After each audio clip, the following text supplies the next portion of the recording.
কিন্তু আপনারা সকলে শুনেছেন মুর্শিদাবাদের যে ভরতপুরের বিধায়ক আমাদের হুমায়ুন সাহেব আছে, নাম শোনেন নাই?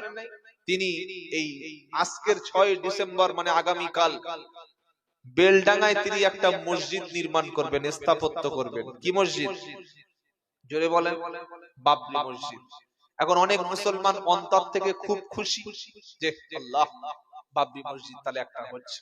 মনে রাখবেন, বাবরি মসজিদ যদি আরেকটা হয়, এতে মুসলমান এবং ইসলামের কি লাভ আছে আপনি বলুন?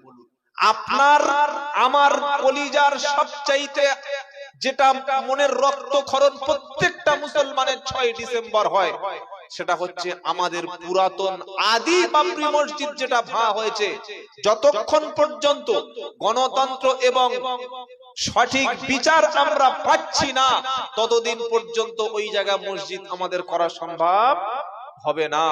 হুমায়ুন সাহেব কোর্টে আজকের একটা মানে কেসও হয়েছিল, ও নিয়ে জনস্বার্থ মামলা হয়েছিল, রায়ও হুমায়ুন সাহেবের পক্ষে দিয়েছে যে মসজিদ করাতে কোনো আপত্তি নাই, তিনি মসজিদ করবেন। মসজিদ নিশ্চয়ই ভালো কাজ, মসজিদ করাও ভালো কাজ। কি ভালো কাজ না খারাপ কাজ? জোরে বলেন।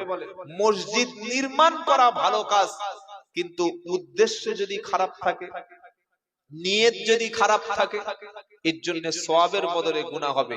তিনি যদি তার রাজনৈতিক স্বার্থ চরিতার্থ করে, এই হুমায়ুন কবির সাহেব 2019 সালে কিন্তু বিজেপির একজন প্রার্থী ছিল, আপনারা জানেন? তিনি বিজেপিতে জয়েন করেছিলেন, জানেন না? অনেকে ইতিহাস জানেন না। 2015 সাল পর্যন্ত তিনি ছিলেন কংগ্রেস, জাতীয় কংগ্রেস। 15 সালে তৃণমূলে আসেন, আবার 2018 সালে তৃণমূল ত্যাগ করে আবার বিজেপিতে জয়েন করেন, আবার 21 সালে তৃণমূলে। আমি তার রাজনীতি নিয়ে কথা বলতেই চাই না, আমরা ওসব বলি না, কিন্তু কথা হচ্ছে আমরা যে তার পিছনে হই হই করে লাফাচ্ছি যে তিনি মসজিদ করলে সবকিছু বদলে যাবে।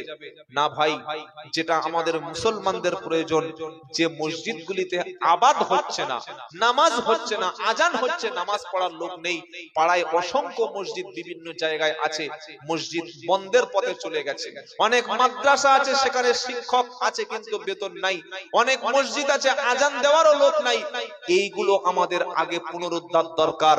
আর মুসলমানদের সবচাইতে যেটা বেশি দরকার সেটা হচ্ছে শিক্ষা। সেটা কি দরকার বলেন? শিক্ষা।